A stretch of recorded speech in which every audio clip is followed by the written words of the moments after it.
Okay, it's Monday morning, July 6th, and we have with us Gary Gill from Capital Audiofest. You all know. I'm just going to hand this over to him. He's going to talk about what he's been doing and what's happening with Capital Audiofest. So go ahead, Gary. Paul, thanks a lot for giving me a call, and I appreciate the time. And as we said in the notice, I apologize for the delay and our silence, but we were finally able to come to an agreement with the hotel that allowed us to not have the show this year without any financial issues, and then to reschedule the show to 2021. So the new dates will be November 5th through the 7th, 2021 for Capital Audiofest. So we're very happy, we're very lucky, and the whole issue here is that we did not want to put anyone at risk, any of our family, our attendees, our friends, etc. And it was best just not to do the show this year. So thanks for allowing me to say that. Well, I think this is really good, and I think it was a smart decision. I know it's difficult. I know a lot of people I've been talking with at the forums, they understand, they're sad that, that this is going on and we're not getting together. CAF has always been such a great show, just a wonderful social event. Everybody just loves it. Never heard an unkind word in the 7 or 8 years that I've been associated. It's just really a wonderful thing. What is your feeling about what's going to happen in the world? What's in your crystal ball? Well, that's a good question, because I know for our contract we've had to kind of go over those predictions. The term is force majeure, which allows us to somehow escape or get out of our contract legally, and we've had to kind of throw these what ifs in the future agreements.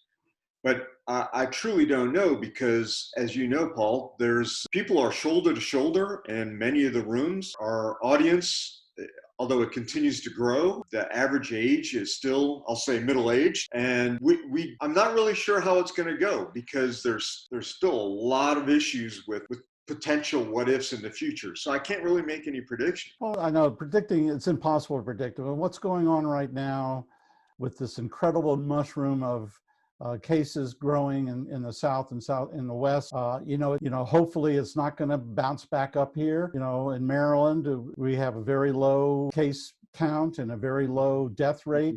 We're feeling pretty comfortable. Right. I still go out and about, do my grocery shop, but I keep my distance, go to the gym, keep my distance. Once in a while, visit a friend and we keep our distance, like I did yesterday coming down to see you. And I saw another buddy of ours, Chris Baker, from our club.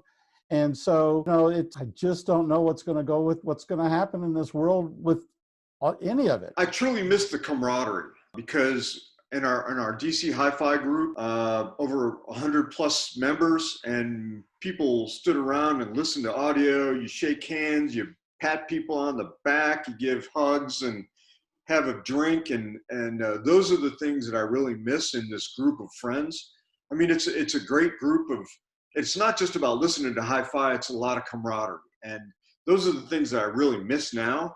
And those are the things that, if we can't do that in the future with audio shows, I'm not really sure what it's going to do to not only just audio shows, but to trade shows in general, because there's so many people in such a dense area. It's really difficult to do that.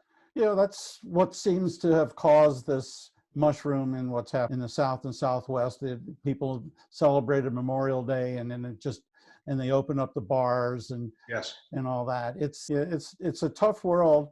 I'm going to be doing a series of these types of conversations for myaudiophrenia.com. We're going to be talking to Lou Hinckley of Daedalus, and I know you have a relationship with him now. Yes. Why you want to talk about that a little bit? Yeah, we're excited. We're excited, but on the other hand, we're also anticipating. We're kind of betting that the COVID-19 will potentially, it'll go away. We're betting on that, but we're not forcing the issue. Our bet is that we'll be able to have a show safely next year probably in August 2021 for the Pacific Audiofest in Washington State, in Seattle. And then we're going to be moving right into the Capital Audiofest in November. But we're kind of hedging our bets, we're placing our bets, and we're very optimistic. So in the meantime, we're hoping it's going to work out. And I can't. Sorry to interrupt you, Paul, but I also know, speaking to other show organizers, I think Florida they're concerned. They haven't scheduled their dates for 2020 because the same issue. And then I'm not sure if the dates have been set up for other show organizers or other shows, such as Rocky Mountain, such as Expona, etc. I mean, not sure what's happening, but we put our stake in the ground, and we're getting ready to move forward.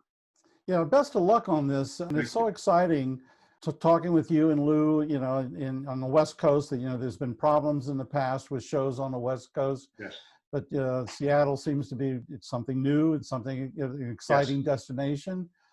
It's a real destination area to go to for a show, for people to do some sightseeing while they're there.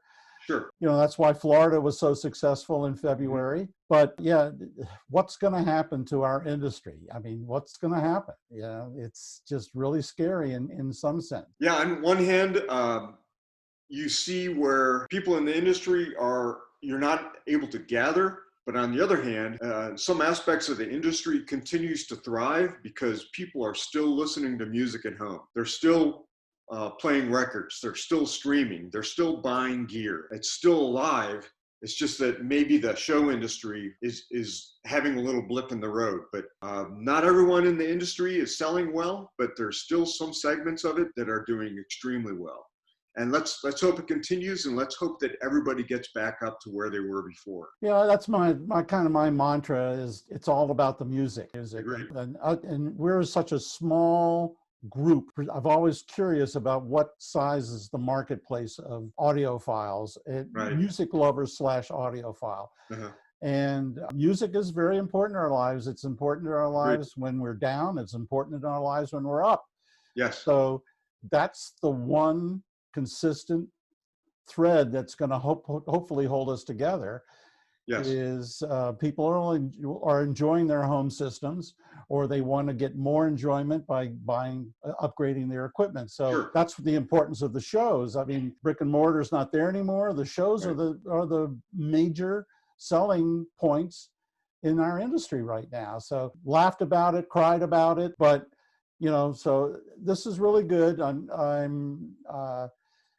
want to see it to go forward. We're all excited that there will be a point, there will be a light at the end of the tunnel. Yeah. And, so any final words, Gary? And, again, I know everybody's behind it, but a couple of final words and we'll head out. Well, to add into that, just a little bit, and then the final words. But what adds in that it's put a major damper on the live music industry. And, many of us go to a lot of live shows. And you go to live shows, those venues are dead at this point. At the Capital Audiofest, we had live music. Then, families shoulder to shoulder, having dinner, drinking, having drinks, listening to blues bands, jazz quartets. And I know in the DC area, it's kind of at a standstill. So, I mean, we're all hoping for the best, and we want it to get back to normal as quickly as possible. But in the meantime, Paul, I appreciate you speaking with me, and I just want everyone to be safe so that we can all get back together. I mean, that's truly what it's all about. It's about friends, camaraderie, and the love of music. Yeah, that's very true. And, I'm launching my Audiophrenia, and it seems to be maybe a weird time, but that's just want to keep things going. Just want to keep it going, keep it alive. Can't wait till this is over and we get back together again on a social basis, on a regular basis, and our clubs, going to live music. Yes. You're right. It's we'll have to see. It's very strange. Yeah. We got to be an optimist. It'll come back. All right. Thanks, Gary. And I'll get this up as soon as I can. Okay, Paul. Good talking to you. Okay. Bye-bye. Take care. Bye-bye.